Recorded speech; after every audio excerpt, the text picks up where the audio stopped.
Welcome to the deep dive. We're here to uncover some really surprising connections hidden in well-known stories. Connections you might not expect. Exactly. Today we're diving into Sir James George Frazer's massive work, Folklore in the Old Testament. Specifically, we're looking at Part 3, Chapters 3, 4, and 5. A fascinating section. It really is. Our goal is to take these specific biblical narratives and, using Frazer's research, show you how they echo in cultures all around the globe. It's kind of a shortcut, you know? A shortcut to seeing the bigger picture. Yeah, a shortcut to understanding these shared human experiences woven into tales you thought you knew. Hmm. Get ready for some pretty mind-bending links. And that's the beauty of comparative folklore, isn't it? Frazer's method lets us peel back the layers. Familiar stories suddenly look different. They really do. You start seeing these universal themes, these common human challenges, reflected in stories from completely different parts of the world. It sheds a whole new light. Okay, let's jump into Chapter 3, The Waters of Meribah. You likely know this one. The Israelites are in the desert. Again. Uh-huh. Thirsty, complaining. Right, murmuring against Moses, thinking he led them out there to die. So Moses cries out to God. And God tells him what to do. Yep. Take your rod, the one you used before, and strike the rock at Horeb. And Moses does it. He actually strikes it twice, and boom, water gushes out. Enough for everyone. They call it Meribah, strife, because of all the complaining that led up to it. Exactly. Now, here's where Frazer pulls out something amazing. A parallel from Central Celebes, now part of Indonesia, Okay. from the bear speaking to Rajas. They have this legend about an ancient hero, Dori. He's traveling, but because he's dressed poorly, people mistake him for a slave. His actual slaves, they get treated like nobles. Oh, the irony. Right. So Dori gets no water, no palm wine. Yeah. He's completely slighted. So what does he do? Let me guess, something with a rock. You got it. Yeah. He goes outside, strikes a rock with his spear butt, and water pours out. He washes himself.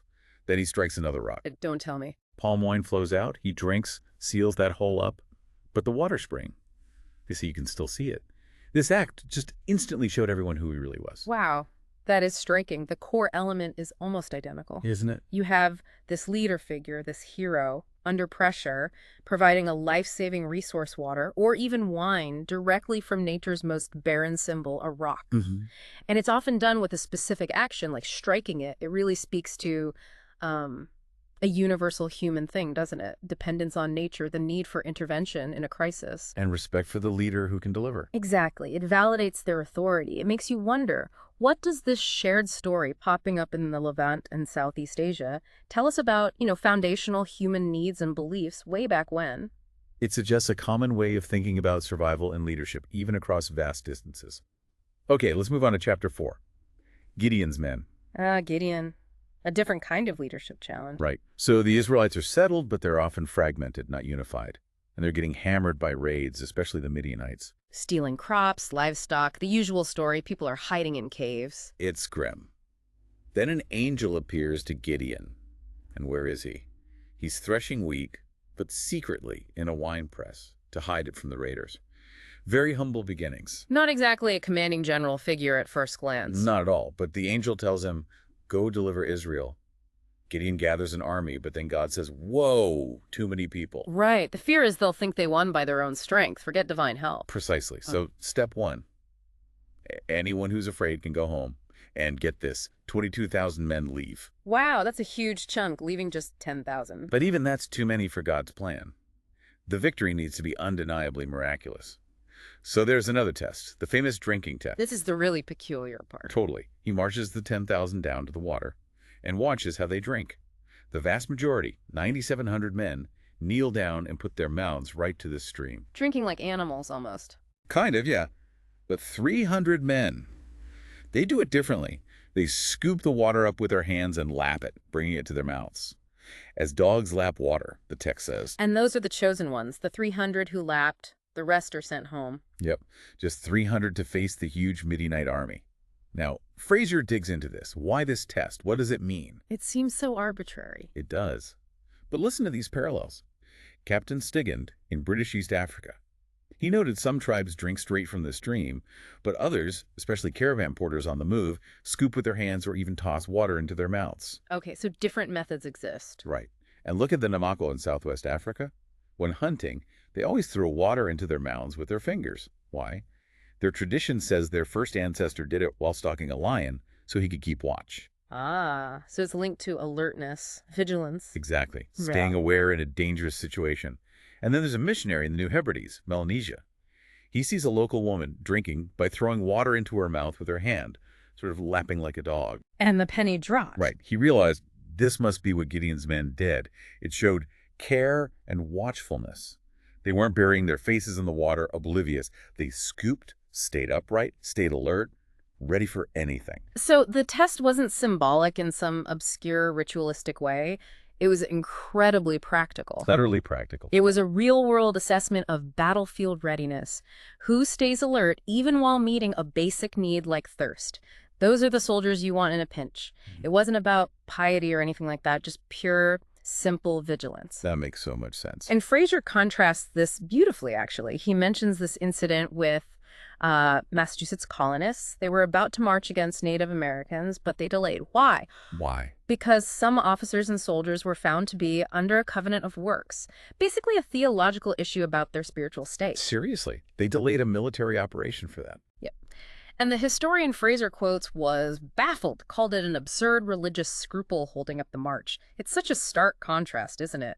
Gideon picks purely on practical alertness, while centuries later, a different group prioritizes theological status over immediate tactical needs. Shows very different priorities when facing danger.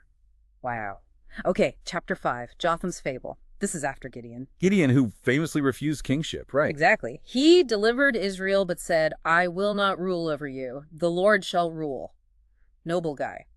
But after he dies, chaos. His son, Abimelech, whose mother was a concubine, wants power. And he gets it brutally. Horrifically. He murders 70 of his half-brothers on a single stone, just wipes them out.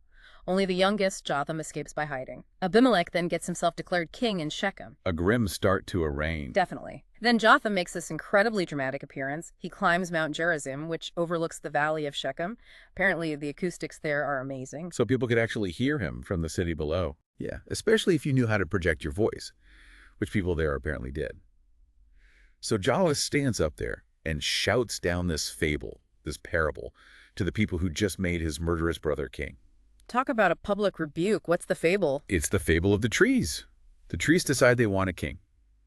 First, they ask the olive tree. Useful tree. Good choice. Right, but the olive refuses. It says, should I leave my fatness, meaning his oil, wherewith by me they honor God and man, and go to wave to and fro over the trees.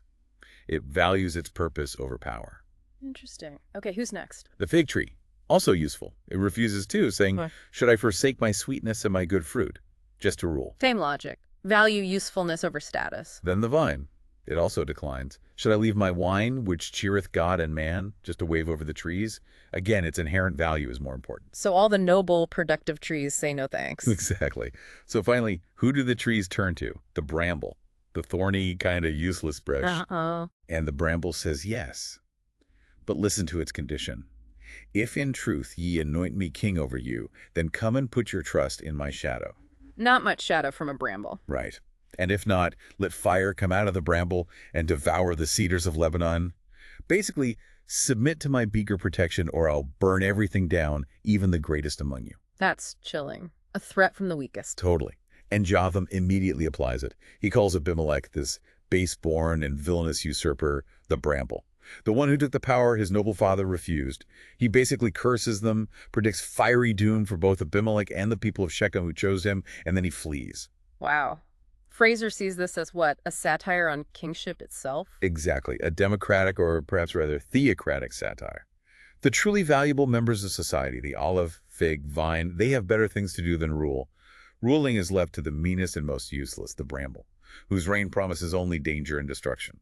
It suggests a deep distrust of monarchy, maybe a preference for God's rule, or at least rule by someone genuinely worthy, not just ambitious. And this idea, this questioning of who should lead, resonates everywhere, doesn't it? It's not just this one story. Not at all. Frazer brings in so many parallels. Aesop's fables, for example. Oh, yeah. There's one where a fir tree boasts to a bramble, and the bramble is like, yeah. What about the axes and saws? Ouch. Huh. Good point. And another where a bramble has to mediate a fight between a pomegranate and an apple tree. The humble bramble keeps popping up in these disputes among grander plants. Interesting recurring role. Then there's an ancient Greek poem by Callimachus. It's fragmented, but it details a contest between the laurel and the olive tree. Laurel versus olive? Yeah. Sacred versus practical? Pretty much. The laurel boasts about being sacred, used in prophecy, crowning winners, but the olive calmly points out its actual usefulness. Oil, food, healing, it's linked to Athena and the real games, the Olympics. It seems the olive wins out, with even birds mocking the laurel, and again, a thorn bush tries to mediate but gets scorned. The theme persists. Practical value versus symbolic status. And it goes beyond Europe. There's an Armenian fable where plants pick a king. The date palm accepts, but then sets up a whole hierarchy, giving specific jobs to the vine, fig, thorn. So different models of leadership emerging from these plant councils. Yeah, and a Malay story about maize, a liane vine, and a yam arguing over who's most important. It gets violent. Maize poisons yam. Yam spears maize.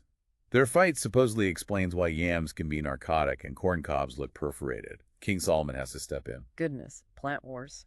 Even medieval fables adapt Jotham's story. Marie de France has versions where noble trees refuse, and then the broom demands power, threatening to set itself on fire to burn down the great and noble trees with it. Another bramble-like figure, threatening destruction. Frazer thought these later ones were a bit weak, though, right? He called the broom version a feeble expansion, yeah. But the core idea persists. So what does all this tell us, then?